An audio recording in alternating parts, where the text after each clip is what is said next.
Hello and welcome to Only in History Bedtime Stories. Tonight, as the world prepares once again to count down to midnight, to raise glasses and make promises to ourselves about the year ahead, we're going to journey back to the very beginning of this peculiar human ritual.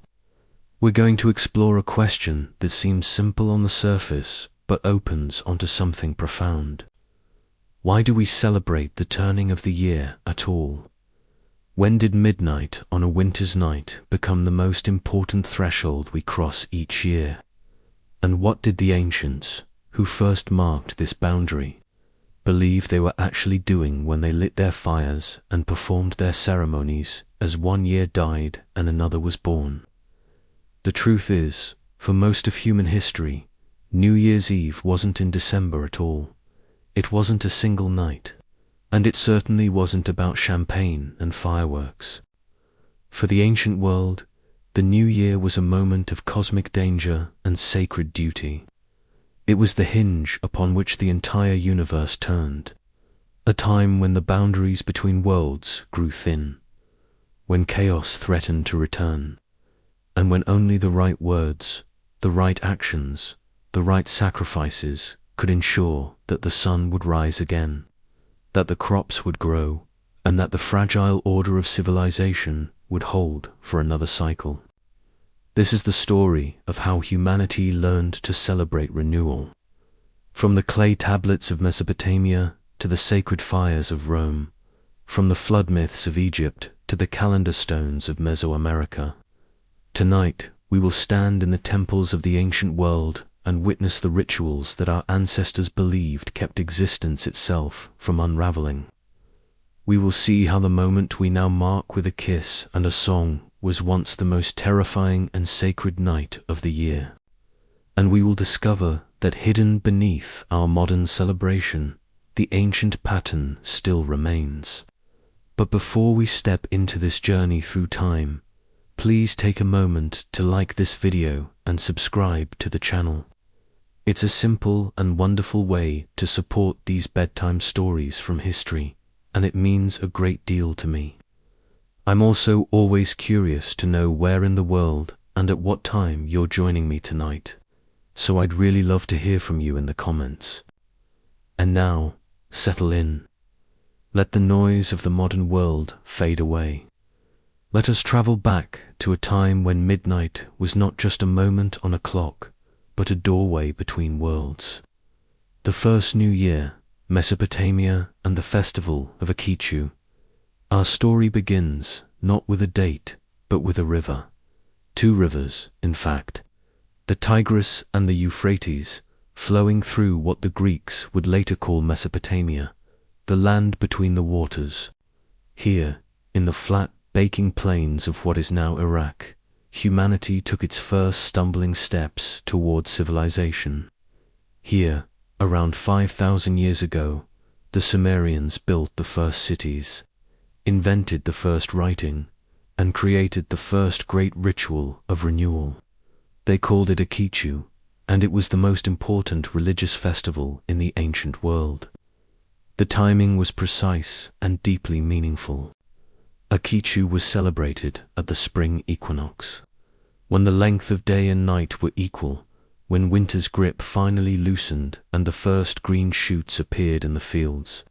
For an agricultural people whose entire survival depended on the annual flooding of the rivers and the growth of their barley crops, this was the true beginning of the year. This was the moment when time itself renewed. But the Sumerians and the Babylonians and Assyrians, who inherited their traditions, did not see this renewal as automatic. They believed that every year, creation itself had to be fought for and won all over again. The cosmos, they understood, was not a stable, predictable machine. It was a fragile order carved out of primordial chaos, and that chaos was always waiting to return. The mythology at the heart of Akitu tells this story. It is the Enuma Elish, the Babylonian creation epic. In the beginning, there were only two beings, Apsu, the sweet water, and Tiamat, the salt water, the primordial ocean. From their mingling came the first gods. But Apsu grew tired of the noise and chaos of these younger gods and plotted to destroy them. The god Ea killed Apsu in self-defense, but this act of violence set in motion a terrible consequence. Tiamat, maddened by grief and rage, transformed into a dragon of chaos. She created an army of monsters, serpents and scorpions and storm demons, and declared war on the younger gods. The gods were paralyzed with fear until one among them stepped forward. Marduk, the god of Babylon, young and strong and brilliant. He made the gods an offer. He would fight Tiamat and save creation, but only if they made him their king, the supreme lord of the cosmos. The gods, with no other choice, agreed. Marduk armed himself with winds and lightning, rode out on his storm chariot, and met Tiamat in single combat. When she opened her jaws to devour him, he sent the winds howling into her mouth, inflating her body like a balloon. Then, with a single arrow, he split her in two. From Tiamat's corpse, Marduk created the world. Her upper half became the sky. Her lower half became the earth. From her eyes flowed the Tigris and Euphrates. From the blood of her slain general, he created humanity to serve the gods. This was not just a story. For the Babylonians, this was the blueprint of reality itself. Order was always threatened by chaos.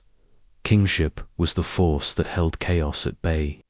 And every year, at Akitu, this cosmic battle had to be ritually reenacted to ensure that Marduk's victory held for another cycle. The festival lasted 12 days, and it was an extraordinary spectacle. On the first days, the high priests would enter the inner sanctum of the great temple of Marduk, the Esagila in Babylon, and recite the entire Enuma Elish from beginning to end. The words were not mere poetry. They were a spell, a performative utterance that recreated the world through the act of speaking it into being. Then came the most startling ritual of all. On the 5th day of Akitu, the king of Babylon, the most powerful man in the world, would enter the temple and be stripped of all his regalia. His crown, his scepter, his royal robes, all of it was taken from him. The high priest would then strike him across the face, pull his ears, and force him to his knees. There, humiliated and powerless, the king would recite a negative confession, swearing that he had not neglected the city, had not raised his hand against a citizen, had not humiliated them. Only after this ritual humiliation would his crown and authority be returned. Why this strange and shocking ceremony? Because the king was not just a political leader. He was the earthly representative of Marduk himself. Just as Marduk's kingship had to be renewed by his victory over Tiamat, the human king's authority had to be dissolved and re-established each year. His power was not a permanent possession. It was a sacred trust that had to be ritually validated by the gods and the people. In the days that followed, the statue of Marduk himself would be carried in a grand procession out of his temple, through the Ishtar Gate, and along the sacred processional way to a separate temple outside the city. Here, in a ritual chamber, the priests would perform the sacred marriage, the Hieros, Gamos, in which the king, representing Marduk, would ritually unite with a priestess representing Ishtar, the goddess of love and fertility. This symbolic union ensured the fertility of the land, the prosperity of the city, and the continuation of the cosmic order for another year. On the final day, the statue of Marduk was returned to his temple, and the people erupted in celebration. The cycle was complete. Chaos had been defeated once more. The king's authority was renewed. The world was safe. The year could begin. For the people of Mesopotamia, Akitu was not a party. It was a profound act of collective anxiety and collective relief. It was the moment when the universe held its breath, and only through the correct performance of the sacred rituals could humanity ensure that the breath would be released, that the sun would continue its journey, that the rivers would flood, and that life would go on. The Egyptian New Year, when the star rose and the river flooded, if the Mesopotamian New Year was a ritual battle against chaos. The Egyptian New Year was a celebration of cosmic precision and divine order. For the people of the Nile, the turning of the year was not arbitrary. It was written in the stars and confirmed by the river that gave them life. The Egyptian calendar was one of the great intellectual achievements of the ancient world. It was the first solar calendar, dividing the year into 12 months of 30 days each, with 5 extra days added at the end to complete the cycle. But the Egyptians did not begin their year in the dead of winter or at the spring equinox. They began it in midsummer, at the moment when 3 cosmic events aligned with breathtaking regularity. First, the dog star Sirius, which the Egyptians called Sopdet, would reappear on the eastern horizon just before dawn after being invisible in the sky for 70 days. This was called the heliacal rising of Sirius. Second, within days of this celestial event, the Nile River would begin its annual inundation, the life-giving flood that deposited rich black silt across the farmlands of Egypt, making agriculture possible in what would otherwise be a barren desert. Third, the summer solstice, when the sun reached its highest point in the sky, fell close to this same time. For the Egyptians, this was not coincidence. It was proof of Mahat, the divine principle of cosmic order, balance, and truth that governed all existence. The universe was not chaotic. It was a perfectly ordered machine, and these 3 events, the star, the flood, and the solstice, were its most visible and dramatic proof. The New Year festival was called Wepet Rempet, which translates as the opening of the year. It was a time of joy, gratitude, and ritual purification. The temples were cleaned and repainted. Statues of the gods were brought out and bathed in sacred water. Offerings of food, beer, and incense were presented in overwhelming abundance. But beneath the celebration was a deeper, more primal myth. The Egyptians believed that every day the sun god Ra sailed across the sky in his solar bark, bringing light and life to the world. But every night he descended into the Duat, the underworld, a dark and dangerous realm ruled by the serpent demon Apophis, the embodiment of chaos and destruction. Each night Apophis tried to devour Ra's boat and plunge the world into eternal darkness. Each night, Ra, with the help of other gods, fought and defeated Apophis. And each dawn, Ra emerged victorious, and the sun rose again. The new year was understood as the ultimate version of this daily struggle. It was the moment of maximum danger, when Apophis was strongest, and when the universe itself could be swallowed by chaos.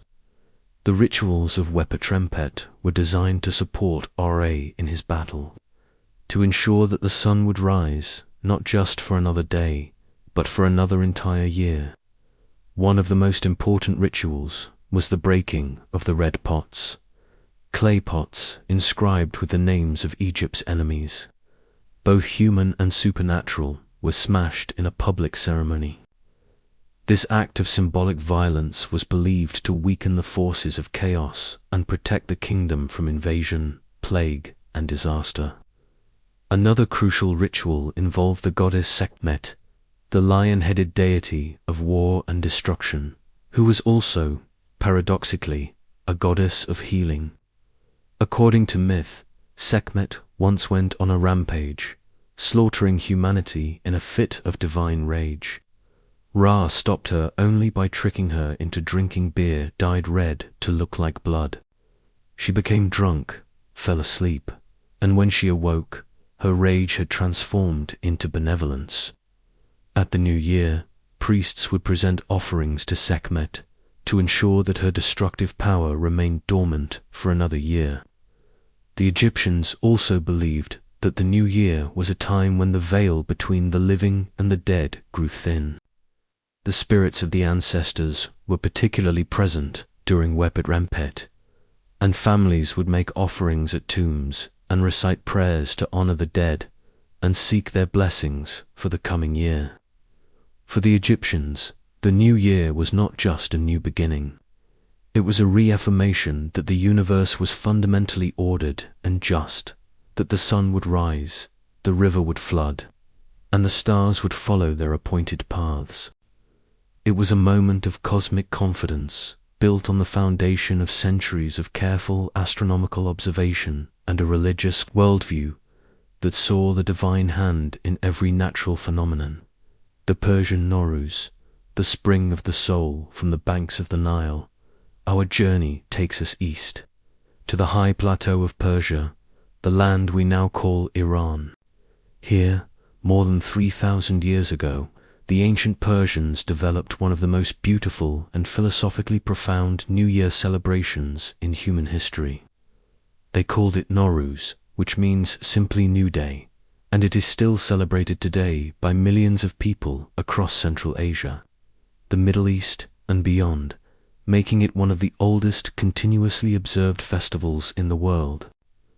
Nowruz is celebrated on the spring equinox, the exact moment when day and night are equal in length, when winter surrenders to spring, and when the earth awakens from its long sleep. For the ancient Persians, this was not just a change of seasons, it was a cosmic reset, a moment when the universe itself was renewed. The philosophy behind Nowruz was deeply rooted in Zoroastrianism, one of the world's oldest monotheistic religions, founded by the prophet Zoroaster or Zarathustra. Sometime around 1500 BCE, Zoroastrianism taught that the universe was a battleground between two opposing forces: Ahura Mazda, the god of light, truth, and order, and Angra Mainyu, the spirit of darkness, lies, and chaos. Human beings, caught in the middle, had a sacred duty to align themselves with the light, to speak truth, to think good thoughts, and to perform good deeds. The spring equinox was understood as a moment of perfect balance between these two forces, and Nowruz was the ritual through which humanity recommitted itself to the side of light. But it was also, more simply and beautifully, a celebration of life itself, of the return of color to the world, of the warmth of the sun, of the promise of the harvest to come. The preparation for Nowruz began weeks in advance. Homes were thoroughly cleaned in a ritual known as shaking the house. Every corner was swept, every surface was scrubbed, every piece of fabric was washed. This physical cleansing was understood as a spiritual purification, a way of sweeping away the old year's accumulated mistakes, sorrows, and misfortunes. On the last Wednesday before the equinox, a festival called Chehar-Sham Suri, the Festival of Fire, was held. People would build bonfires in the streets and jump over the flames, chanting a ritual formula: "Give me your beautiful red color, and take back my sickly pallor." Fire, in Zoroastrian belief, was the ultimate symbol of purity and divine presence. To jump over the fire was to be cleansed, to leave behind weakness and fear, and to embrace strength and courage for the coming year. On the day of the equinox itself, families would gather around a ceremonial table called the Hafsan, the 7 S's. This was not a meal, but a carefully arranged display of symbolic objects, each one beginning with the Persian letter Sin, and each one representing a different aspect of life that was being renewed. The 7 traditional items were sabza, sprouted wheat or lentil seeds growing in a dish, symbolizing rebirth and growth; samanu, a sweet pudding, symbolizing affluence and the sweetness of life. Senged, dried fruit of the oleaster tree, symbolizing love. Seer, garlic, symbolizing health and medicine. Sebe, apples, symbolizing beauty. Somp, sumac berries, symbolizing the color of sunrise and the victory of light over darkness. And Sirka, vinegar, symbolizing patience and the wisdom of age. To these 7 families often added a mirror to represent reflection and self-awareness, painted eggs to represent fertility, coins to represent prosperity, and a bowl of water with goldfish to represent life moving within life. At the exact moment of the equinox, which Persian astronomers could calculate with remarkable precision, the entire family would gather around the half-sin table. The eldest member of the household would recite prayers from the Avesta, the Zoroastrian holy book, and everyone would embrace, exchanging wishes of health and happiness for the new year. This was not a loud, raucous celebration. It was intimate, quiet, and deeply mindful. The days following Nowruz were dedicated to visiting family and friends, starting with the eldest and moving to the youngest. Every visit was an opportunity to repair broken relationships, to forgive old grievances, and to strengthen the bonds of community. On the 13th day after the equinox, a festival called Sizda Badar, getting rid of 13, was held. 13 was considered an unlucky number, and on this day, families would leave their homes and spend the entire day outdoors in nature, picnicking in parks and fields. They would bring the sabza from the half-sin table and release it into running water, symbolically casting away any remaining bad luck and returning the green growth to the earth. What is most remarkable about Nowruz is its survival. Persia was conquered by Alexander the Great. It was conquered by the Arabs and converted to Islam. It was conquered by the Mongols, who devastated much of the region. Through all of these upheavals, through the rise and fall of empires and religions, Nowruz endured, adapted, and continued. Why? Because at its heart, it is not a religious festival, but a human one. It celebrates the most fundamental truth that all people, in all times, have recognized, that life is cyclical, that winter always gives way to spring, and that renewal is always possible. The Roman Saturnalia and Janus, when chaos was celebrated and time had to face as our journey now takes us west, to the heart of the ancient Mediterranean world, to Rome. The Romans, those great borrowers and adapters of other cultures' ideas, inherited their early calendar from the Etruscans and Greeks. But as Rome grew from a small city-state on the Tiber into the greatest empire the world had ever seen, they developed their own unique and complex relationship with time, with the new year, and with the rituals that marked the year's turning. For most of Rome's early history, the new year did not begin in January. It began in March, the month named for Mars, the god of war, because March was when the weather became warm enough for the armies to march out on campaign after the winter's rest. The earliest Roman calendar had only 10 months. January and February didn't even exist yet. They were just unnamed winter days, dead time between one year and the next. It was the legendary second king of Rome, Numa Pompilius, who reformed the calendar around 700 BCE, adding January and February to create a 12-month year. And it was Julius Caesar who, in 46 BCE, created the Julian calendar, which became the foundation for our modern system.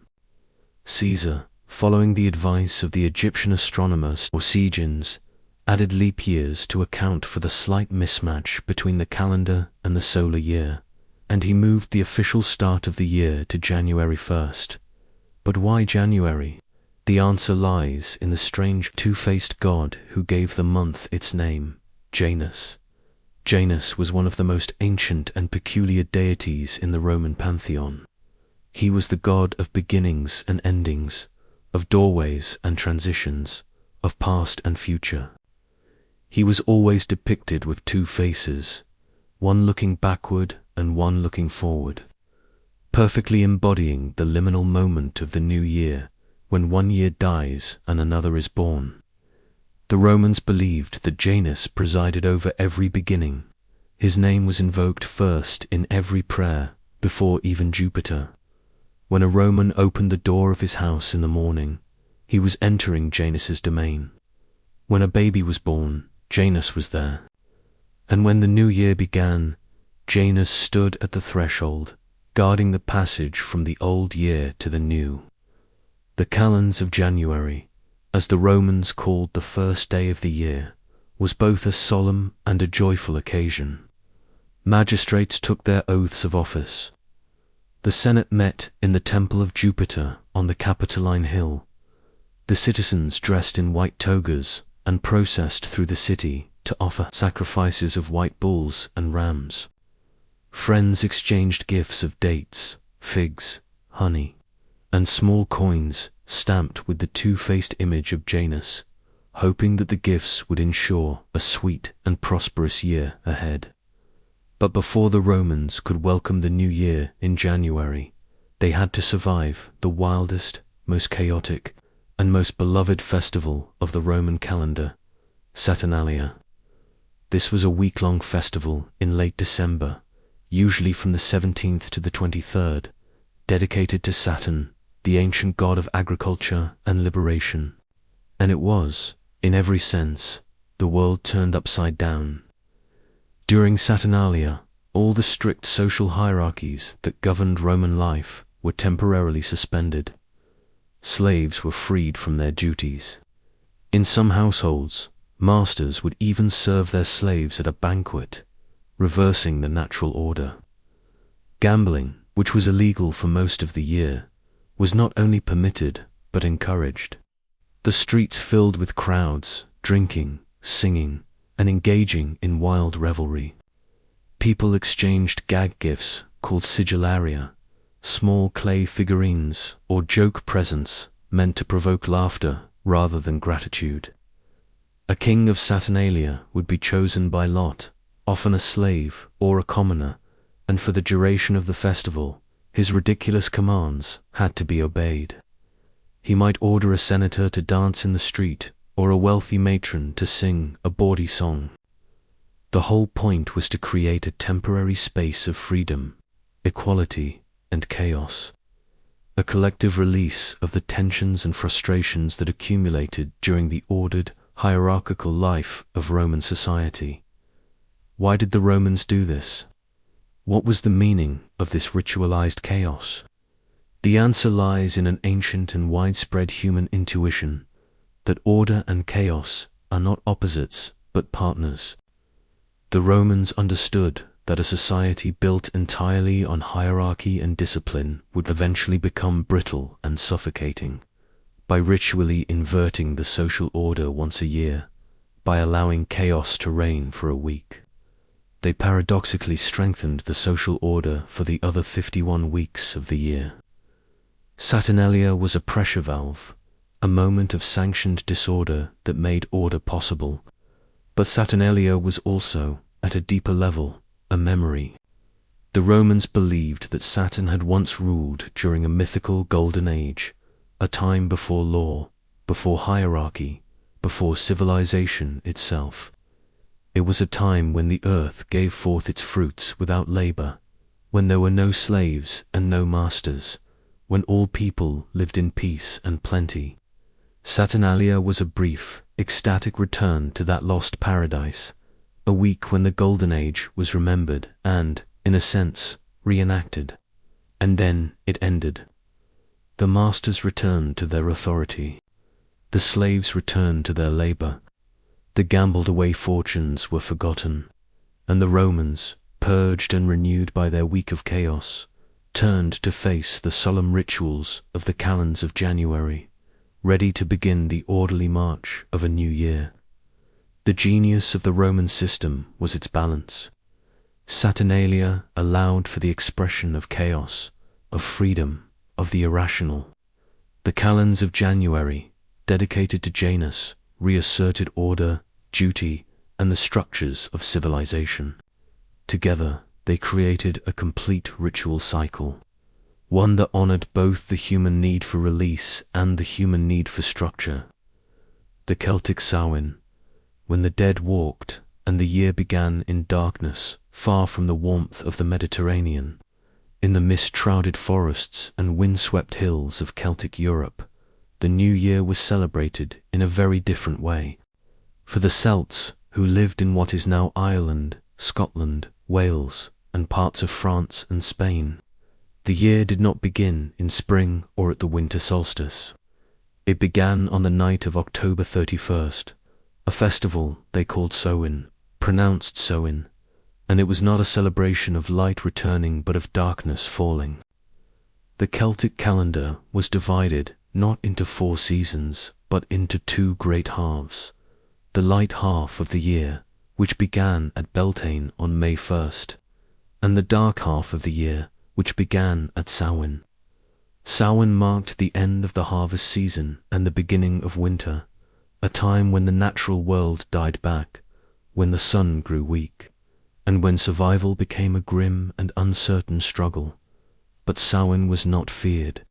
It was honored. The Celts understood darkness not as evil but as necessary, as the womb from which light was born. And they believed that on this night the boundary between the world of the living and the world of the dead became thin and permeable. The dead could walk among the living.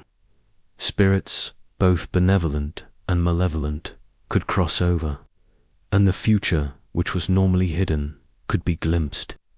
The Druids, the priestly caste of Celtic society, presided over the rituals of Samhain. They were not just religious leaders, but astronomers, poets, judges, and keepers of the oral traditions that bound Celtic society together. On the night of Samhain, all the fires in the community would be extinguished.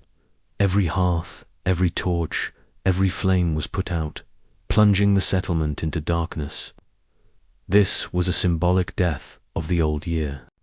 Then, in a sacred place, often on a hilltop or at a stone circle, the Druids would kindle a new fire, a need fire created through friction, through the ancient method of rubbing wood against wood. This was the fire of the new year, the spark from which all life and warmth would flow for the next cycle. From this central fire, each family would light a torch and carry the flame back to their homes, rekindling their own hearths. The community was literally reborn from a shared source of sacred fire. But before the new fire was lit, there was a time of darkness, and in that darkness, the rituals of the dead took place. The Celts believed that their ancestors were not gone but remained present, watching over the living, offering guidance and protection. Samhain was the night when this presence was most palpable. Families would set out food and drink for the dead, leaving a place at the table for the spirits of their ancestors. They would tell stories of those who had passed, keeping their memory alive through the spoken word. But not all spirits were friendly.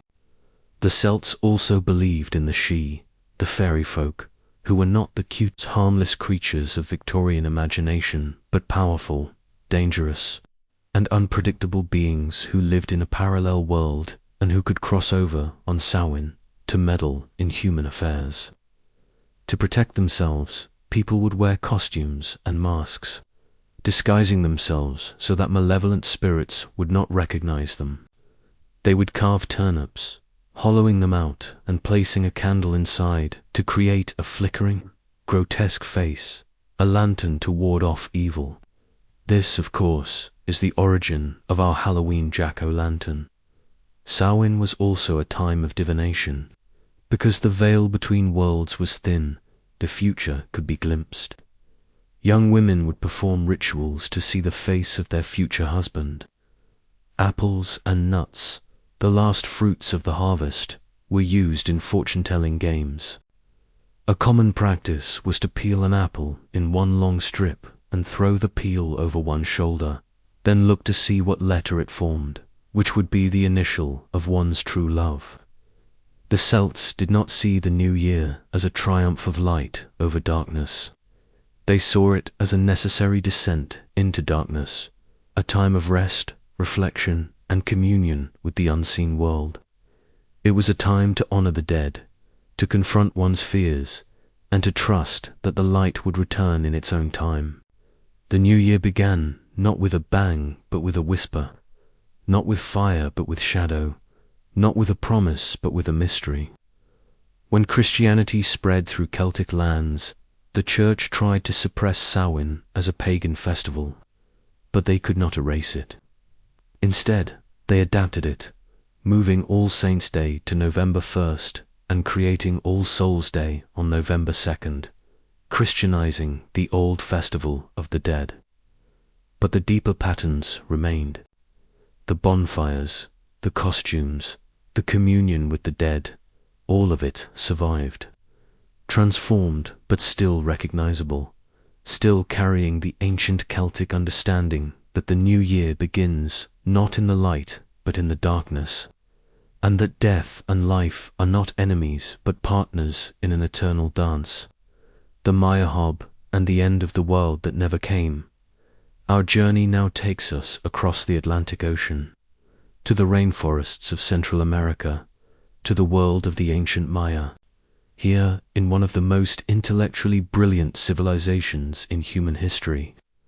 The new year was not one event, but many, woven into a dizzying, multi-layered system of interlocking calendars that tracked time with an obsessive precision unmatched in the ancient world. The Maya did not have a single calendar. They had at least three, each with its own purpose and its own cycle. The first was the Hob, a solar calendar of 365 days, divided into 18 months of 20 days each, plus a short unlucky period of 5 days at the end called the Waiba. The second was the Tzolk'in, a sacred calendar of 260 days, used for religious ceremonies and divination.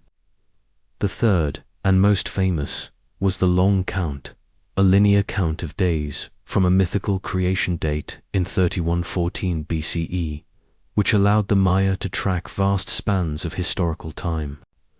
The Hob New Year, called the Seating of the New Year, was celebrated at the end of the Wayab. The 5 nameless days that the Maya considered to be outside of normal time. These were days of danger, when the boundaries between the human world and the spirit world were weak, when malevolent gods could enter the world and cause illness, bad luck, or death. During the Wayab, people avoided unnecessary work. They fasted. They refrained from washing their hair or sweeping their homes, for fear that any disturbance might attract the attention of dangerous forces. On the first day of the month of Pop, the first month of the new Hob year, a great ritual of renewal took place. All the household items, the clay pots, the woven mats, the tools, everything that had been used during the old year was thrown out and replaced. This was not just spring cleaning, it was a symbolic death and rebirth. The old year's objects were considered contaminated by the passage of time, and only by discarding them could the household be purified for the new cycle. The priests would then perform a ceremony called the extinguishing of the fire. Like the Celts and many other cultures, the Maya understood fire as a living symbol of the community's continuity. The old year's fire was allowed to die out, and a new fire was kindled through ritual means, often using a fire drill. And from this new flame, every household in the city would relight their own hearths. But the most profound aspect of Maya timekeeping was their belief that time itself was cyclical, that history repeated in great cosmic cycles, and that the universe had been created and destroyed multiple times. According to Maya mythology, the current world was the 4th creation. The gods had tried 3 times before to create humanity and had failed each time, destroying their failed creations in a flood or a rain of fire. The current world, the world of the Maya themselves, was destined to end as well, not as a punishment, but as a natural and inevitable part of the cosmic cycle. This belief gave Maya civilization a strange, melancholic beauty. They knew that their world was temporary. They knew that the great pyramids they built, the intricate glyphs they carved, the vast cities they inhabited, all of it would one day be swept away, and yet they built anyway. They recorded their history with obsessive detail. They tracked the movements of Venus and the cycles of eclipses. They celebrated their New Years with joy and gratitude, even as they carried the knowledge that time, vast and impersonal, would eventually swallow everything. In 2012, the world briefly became obsessed with the Maya calendar when a widely misunderstood prophecy suggested that the Maya long count would end on December 21st, 2012, and that this would bring about the end of the world. The idea was, of course, completely false. The Maya never predicted an apocalypse. What ended in 2012 was simply one cycle of the long count, a period of 5,125 years, called a Bergton. It was, for the Maya, a significant moment, but not an ending. It was a turning, a completion of one great cycle and the beginning of another. If the Maya had survived to see it, they would have celebrated it as they celebrated all New Years, with fire, with ritual, with gratitude for the time they had been given, and with the quiet knowledge that all things, even time itself, move in cycles. The Chinese New Year, the dragon dance, and the monster that never sleeps. We travel now to the east, to the vast and ancient civilization of China, where the New Year, known as the Spring Festival, or Chungi, is not just a single day but a 15-day extravaganza that remains. To this day, the most important celebration in the Chinese calendar. The Chinese New Year is based on the lunar calendar, which means its date shifts each year, falling somewhere between late January and mid-February, on the second new moon after the winter solstice. The origins of the Chinese New Year are lost in the mists of deep antiquity, but one myth, told and retold for thousands of years, captures the festival's spirit. Long ago, the people of ancient China lived in terror of a monstrous creature called Nian. Nian was a beast with the body of a lion, the head of a dragon, and a mouth full of razor-sharp teeth. It lived at the bottom of the sea for most of the year, but on the last night of the lunar year, it would emerge from the depths and prowl through villages, devouring crops, livestock, and even people, especially children. Year after year, the people suffered. They tried to hide. They tried to appease the beast with offerings. Nothing worked. Until one year, an old beggar arrived in a terrified village on the eve of Nian's attack. He told the villagers not to flee but to prepare. He instructed them to cover their doors and windows with red paper, to light firecrackers, and to hang red lanterns. The villagers, desperate, obeyed. When Nian emerged from the sea that night and approached the village, it was met with an explosion of noise and color. The red decorations, the crackling fire, the bright lights, all of it terrified the beast. Nian, for the first time, fled. And when the villagers discovered that they had survived, that the monster had been driven away, they understood that they had found the key to defeating it. Every year after, they repeated the ritual, and every year Nian stayed away. The myth of Nian is, of course, a story, but it encodes a deep human understanding that the turning of the year is a dangerous time, a time when the old year's demons must be driven away so that the new year can begin in safety and hope. And it explains the central features of the Chinese New Year celebration, the color red, which symbolizes good luck and protection, the firecrackers, which scare away evil spirits, and the dragon dances, in which teams of performers manipulate long, colorful dragon puppets through the streets in a spectacle of movement, sound, and color. Preparation for the new year begins weeks in advance. Homes are cleaned from top to bottom in a ritual called sweeping the dust, a symbolic removal of the old year's bad luck and accumulated misfortune.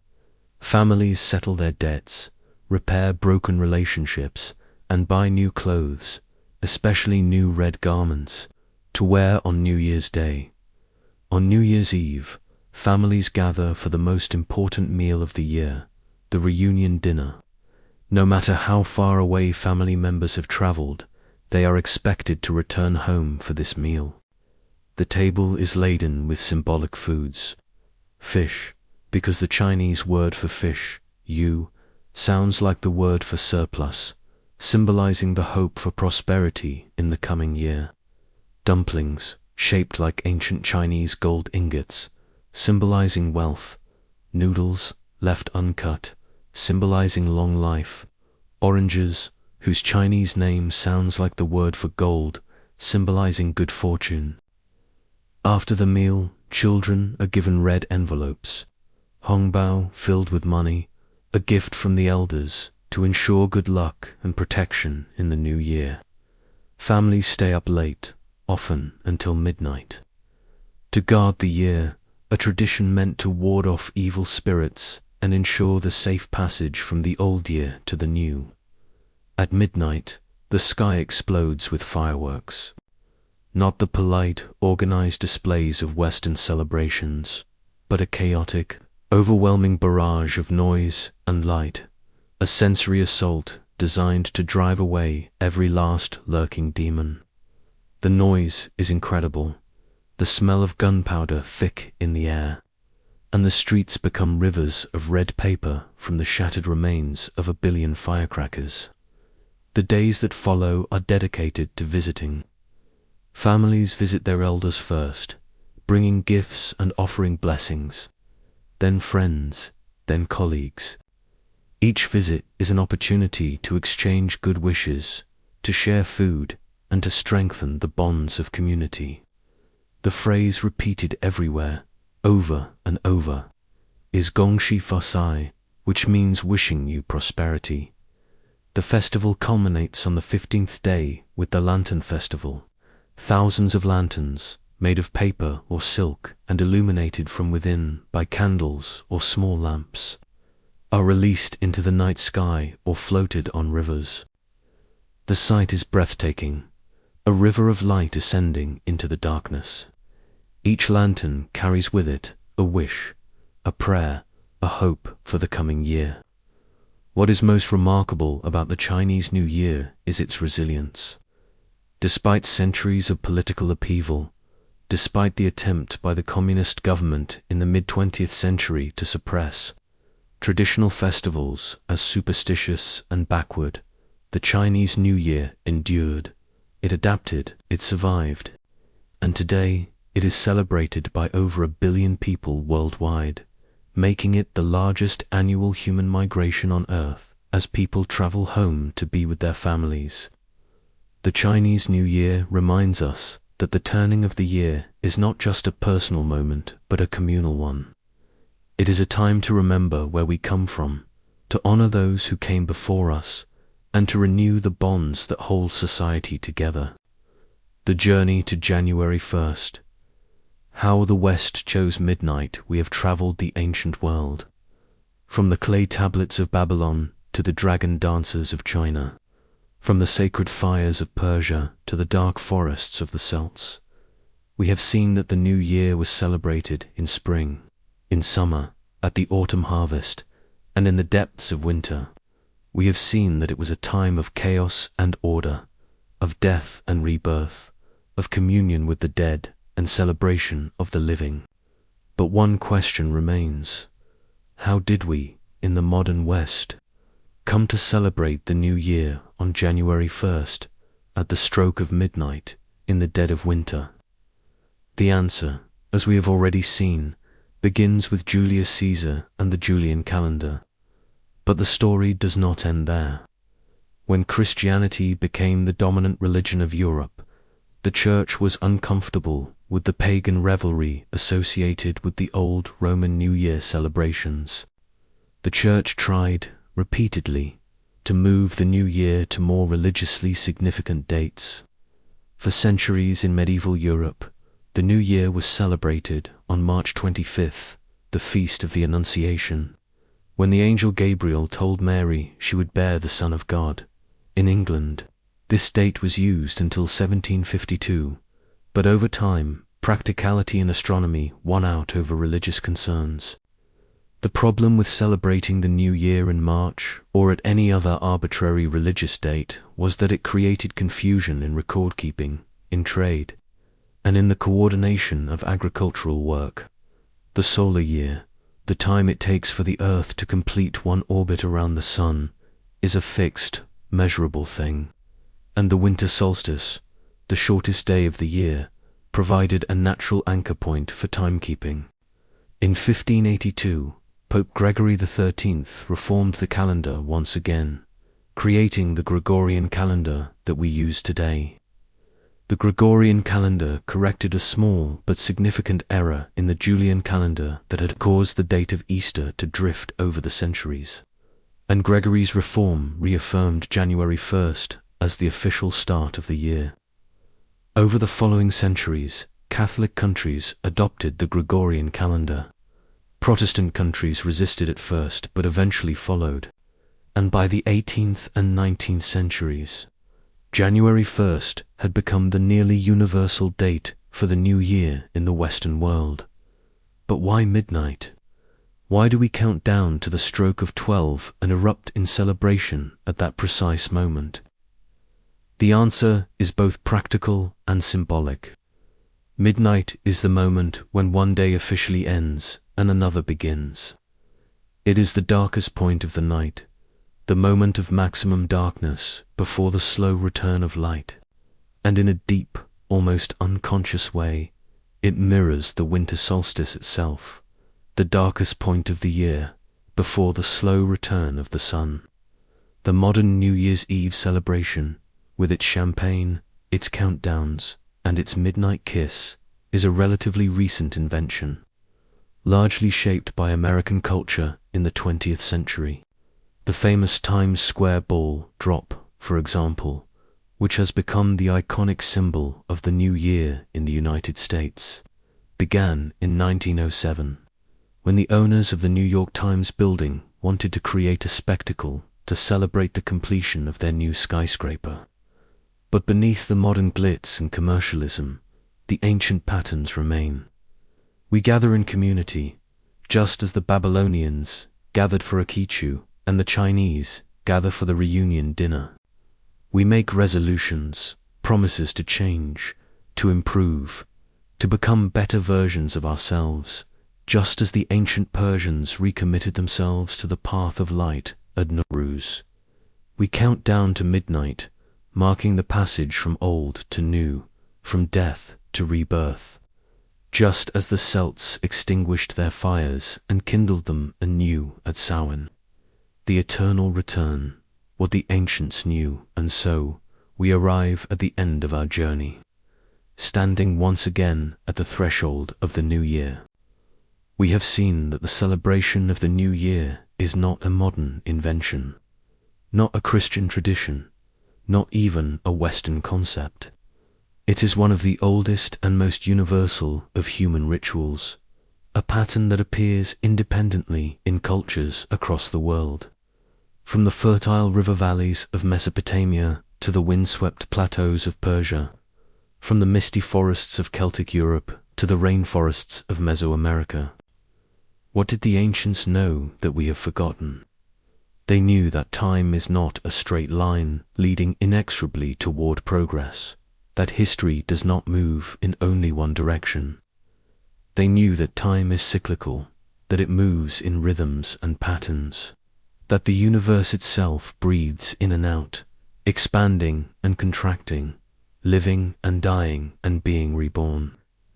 They knew that the new year is not just a date on a calendar, but a moment of cosmic significance, a threshold, a doorway, a crack in the fabric of ordinary time when the rules are suspended, when the dead can speak to the living, when chaos is invited in so that order can be renewed, when the fire is allowed to die so that it can be rekindled.